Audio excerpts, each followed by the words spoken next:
the ocean in her eyes, the story of the diamond hearts. Chapter 3. The 8-Sea Proposal. The island did not sleep that night. The news galloped across Navalani like wildfire, faster than rumor, hotter than scandal.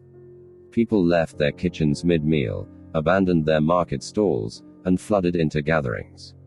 Every porch, every cookfire, every beachside corner echoed with one name. Lena Moana. She must have put something in his tea. It's a publicity stunt. He's filming some show. No one offers 8 pearls. Not for someone like her. In the cafe that bore her aunt's name, Lena sat curled in the back storage room, her arms wrapped around her knees. The walls pulsed with the murmurs outside. Her aunt, Auntie Mela, paced in the kitchen, her slippers slapping against the tiles like war drums. You don't have to say yes, you know, Auntie Mela grumbled. It's not like we need his money. This is a circus. That man's not from here. He doesn't get us. Lena didn't respond. Because that wasn't what she was afraid of. What kept her silent wasn't fear of him, it was fear of herself. Because part of her wanted to say yes. Desperately. Not because of the pearls. Not because of the spectacle. But because when Kai Maleko looked at her, really looked at her, she felt real. Whole. As if someone had lit a lantern inside her chest that no one else had ever bothered to light. But how could she trust that feeling? How could she trust him, when the entire island called it madness?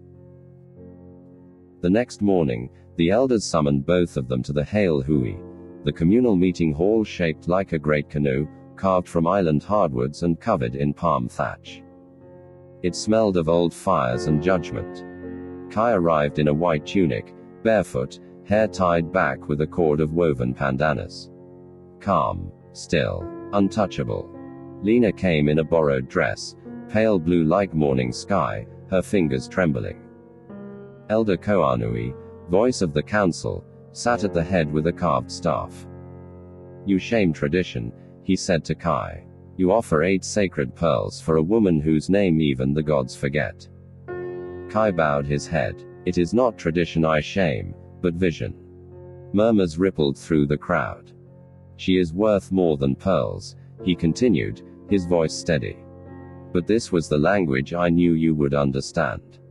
Koanui frowned. She has no dowry, no lands, no bloodline. Why her? Kai looked directly at Lena. Because she doesn't try to shine. She is light, and the world has forgotten how to see it.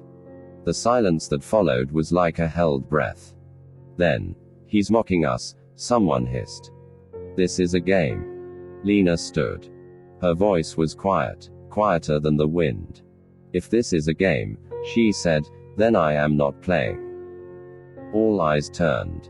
I didn't ask for this. I didn't trick anyone. I never imagined someone would look at me like I'm at it. And maybe that's sad. But I'm not ashamed. She turned to Kai. Her voice wavered. I don't know what you see. But I'm not perfect. I'm not graceful. I'm not brave. Kai stepped forward, unblinking. Then I will be those things beside you. And somehow, that broke something open. In the days that followed, Kai made good on his promise. He presented each pearl to the elders with ceremony. They were unlike anything seen on Navalani in generations. Shaped by pressure, time, and a depth few dared to swim. One pearl had the shimmer of a galaxy trapped in obsidian. Another sang when held to the ear. People began to question themselves. What if he wasn't mad? What if Lena wasn't lucky? What if she was just seen? And in that questioning, a strange thing happened. Lena began to walk taller. Not out of pride, but out of presence. She did not glow. She did not change her hair or her laugh. She simply became a woman who no longer bowed beneath other people's doubts. Still, Kaleo festered. He watched from a distance as Kai and Lena walked the cliffs at dusk, as villagers began to nod respectfully to her, as her name was no longer spoken in jest but in reverence. He waited until the night of the engagement feast. Waited until the music was loud and the torches bright. Then he cornered Lena near the docks. "He'll leave you," Kaleo spat. "Men like that don't stay. They collect. Then they vanish." Lena met his eyes for the first time in years without flinching. "Then let him vanish," she said. "But he saw me, Kaleo. And that's more than you ever did." The engagement feast was unlike any the island had seen.